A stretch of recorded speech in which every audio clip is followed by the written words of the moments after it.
A moderate magnitude 4.3 earthquake hit 16.6 kilometers, 10 miles, away from Bais, central Visayas, Philippines, in the early afternoon of Sunday, May 11, 2025 at 2:48 p.m. local time.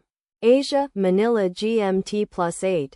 The depth of the quake could not be determined, but is assumed to be shallow. The quake was felt by many near the epicenter. First to report, PHIVOLCS after 7 minutes.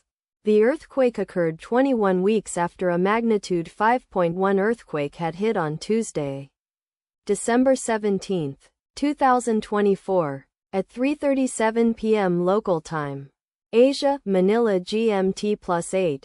In 36 kilometers, 22 miles. Distance to the west. Data source from volcano discovery.